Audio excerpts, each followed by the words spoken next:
प्यारे बच्चों, राजकीय उच्च प्राथमिक विद्यालय दुलमेरा स्टेशन लूणकरणसर से मैं आरिफ अली।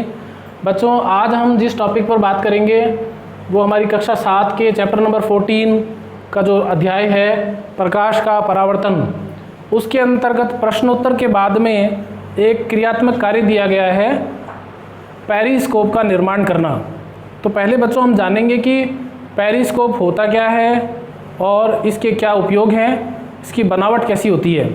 तो इसकी बनावट को समझने के लिए हमारे विद्यालय की जो विज्ञान कक्ष है, साइंस लैब है, उसके अंदर हमारे बच्चों ने ये पेरिस्कोप बना रखा है। हम इससे इसको समझने की कोशिश करेंगे। यहाँ पर आप देख रहे हैं कि मेरे पास एक प्लाई का एक फ्रेम सा दिख रहा है आपको, जिसके अंदर दो स्पेस दिख रहे हैं, एक इस तरफ है और एक इस तरफ है। तो इसमें बच्चों क्या होता है कि इस तरफ से देखने पर, जैसा कि आप देख रहे हैं कि अगर हम इधर से देखें तो पीछे की तरफ क्या है, बंद है, दिखाई नहीं देना चाहिए। इसी तरह अगर हम नीचे देख रहे हैं तो यहाँ से देखने पर इसके पिछले हिस्से पर क्या है, ये प्लाई लगी हुई है, बंद है, बट हमें फिर भी दिखाई देता है। तो हम देखते हैं कि ये कैसे दिखाई दे रहा है। आप देखेंगे कि यहाँ पर पीछे बोर्ड है और मैं इसको इस कैमरे की तरफ अब फिट कर रहा हूँ, तो आप पीछे बोर्ड को आसानी से अब देख पा रहे होंगे। जब हम इसको चेंज कर देते हैं, घुमाकर इधर ले आते हैं, निचले हिस्से से देखने का प्रयास करते हैं, तब भी हमें दिखाई दे रहा है। ऐसा क्यों हो रहा है, इस घटना को हम समझेंगे और किस वजह से ऐसा हो रहा है उसके कारण को भी हम जानेंगे। तो बच्चों, पेरिस्कोप जो है ये परावर्तन के सिद्धांत पर कार्य करता है। परावर्तन के बारे में हम पहले एक और वीडियो में बहुत विस्तार से जान चुके हैं।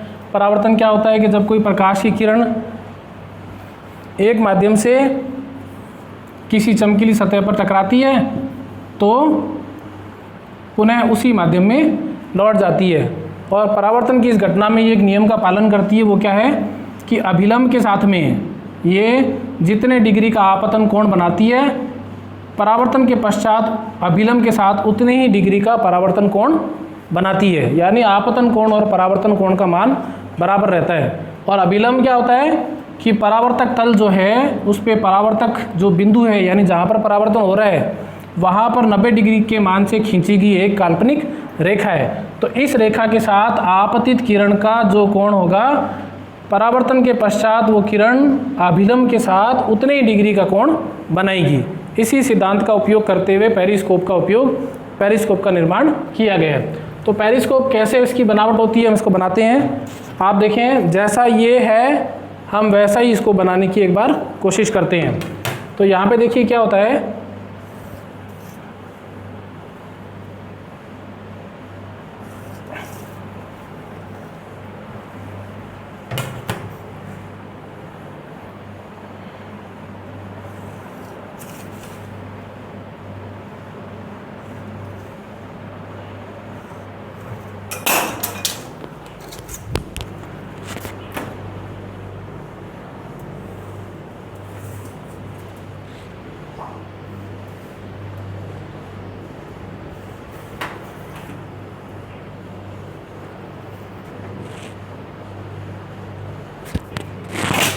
तो आप देख पा रहे हैं कि जैसा हमें ये बाहर से दिखाई दे रहा है वैसा हमने बॉक्स यहाँ पर बना लिया है। इसके बाद इसमें क्या होता है, आपने देखिए यहाँ पे मैंने मार्क कर रखा है कि इस प्रकार इस लाइन से 45 डिग्री के कोण पर एक समतल दर्पण को इसके अंदर यहाँ पर रखा गया है और यहाँ पर भी इस तरह 45 डिग्री के कोण पर इस समतल दर्पण को यहाँ पर व्यवस्थित किया गया है।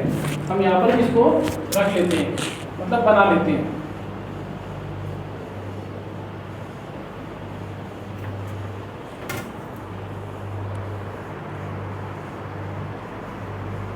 ऐसी स्थिति में बच्चों क्या होता है, ये समतल दर्पण है।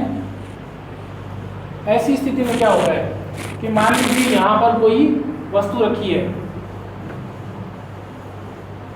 इस पर कोई प्रकाश की किरण इस प्रकार आपतित होती है और दर्पण की तरफ यहाँ से क्या हो रहा है बच्चों, यहाँ वस्तु रखी है और यहाँ से ये प्रकाश की किरण इस प्रकार आपतित हो रही है।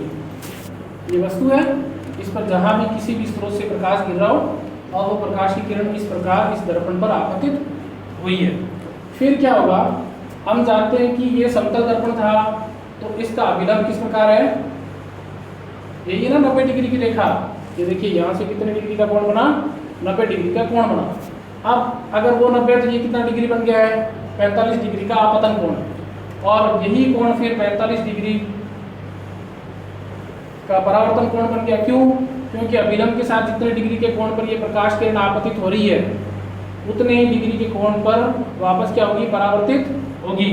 तो यहाँ पर कुल मिलाकर प्रकाश की किरण कितने डिग्री के कोण पर मुड़ गई, 90 डिग्री के कोण पर मुड़ गई है।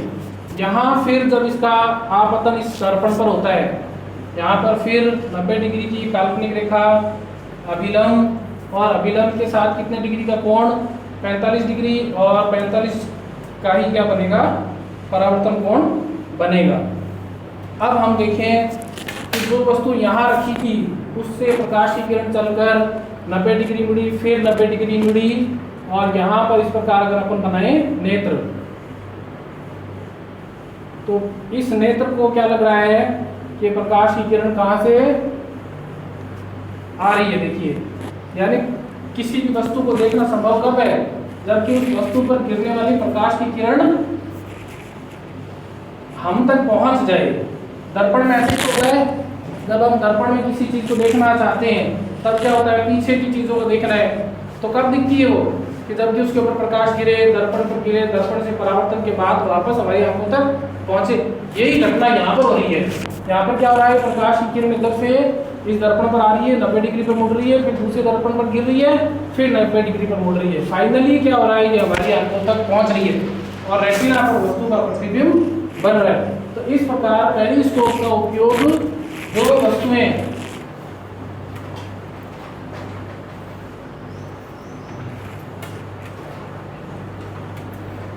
पेरिस्कोप का उपयोग क्या होता है, जो वस्तुएं इस सीध में नहीं हैं, ऊपर की तरफ हैं, उनको देखने में करते हैं। तो ये इसका उपयोग सामान्यतः कहाँ होता है, पनडुब्बी में होता है। पनडुब्बी क्या होती है कि समुद्र के तल में या समुद्र के जल में गहराई में चलती है, और उस गहराई में चलते समय उसको समुद्र तल के ऊपर किस प्रकार की मूवमेंट, किस प्रकार की गतिविधियाँ चल रही है, उनको देखने में करना होता है। तब क्या होता है, अंदर चलते समय पानी में पनडुब्बी से ये पेरिस्कोप, आप जो ये वाला हिस्सा देख रहे हैं, ये वाला, ये इस प्रकार बढ़ सकता है, यानी टेम्परेरी होता है। मान लीजिए ये यहाँ पर ऐसा हो तो क्या होगा, ये हिस्सा जो है ये फ्लेक्सिबल है, ये घट और बढ़ सकता है। जब हम इसको ऊपर उठाना चाहें, ये ऊपर उठ जाए, ये फिक्स रहेगा। ये वाला ऊपर वाला जो हिस्सा है ये ऊपर उठकर यहाँ तक आ सकता है। हम फिर से बना लेंगे।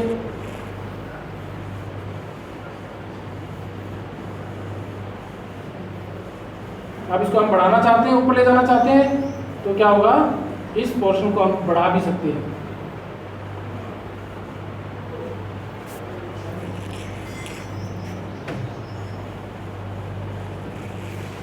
तो क्या होता है, ये जो हिस्सा रहता है बीच वाला, इसकी सहायता से इसकी ऊंचाई को घटा और बढ़ा सकते हैं। तो पनडुब्बी के अंदर बैठे हुए पेरिस्कोप को जल स्तर के बाहर ले जाकर हम बाहर जो चलने वाली गतिविधियां उनको देख सकते हैं। इसी प्रकार रक्षा के क्षेत्र में इसका उपयोग किया जाता है। मान लीजिए हम इस कमरे में बैठे हैं और हम ये जानना चाहते हैं कि बाहर क्या चल रहा है, हमें बाहर नहीं निकलने की परमिशन है, हम बाहर नहीं देख सकते, तो हम क्या करेंगे, इस प्रकार यहाँ पर एक पेरिस्कोप को फिक्स करेंगे, छत में एक छोटा सा छेद करेंगे, जिससे कि ये जो पोर्शन है ऊपर वाला बाहर निकल जाए। तो हम क्या करेंगे, इसको किसी भी माध्यम से, यांत्रिक माध्यम से इसको हम बाहर निकाल देंगे। बाहर निकालने के बाद इसको हम मूव करके अपने चारों तरफ देख सकते हैं किस प्रकार की गतिविधियाँ हो सकती है। तो इस प्रकार पेरिस्कोप बहुत ही साधारण सा उपकरण है, जिसको हम अपने विद्यालय में बना सकते हैं। आप कोशिश कीजिए कि आप इस प्रकार उसको अपने इतना पक्का ना बनाए, सॉलिड ना बनाए, गत्ते के माध्यम से भी आप इसको बना सकते हैं। इसके लिए आपको बहुत ज़्यादा कुछ आवश्यकता नहीं होती। 2 समतल दर्पण छोटे छोटे उसकी आवश्यकता होती है। 90 डिग्री के 45 डिग्री के कोण पर उसको आपको दोनों तरफ इस प्रकार व्यवस्थित करना होता है। तो आशा करता हूँ बच्चों आपको ये वीडियो अच्छा लगा होगा। अपने साथियों के साथ आप इसको साझा करेंगे और ई लर्निंग कंटेंट जो आप तक पहुँच रहे हैं विभिन्न माध्यमों से, ऑथेंटिक ई लर्निंग कंटेंट से आप अपने अध्ययन को जारी रखेंगे। जय हिंद, जय भारत।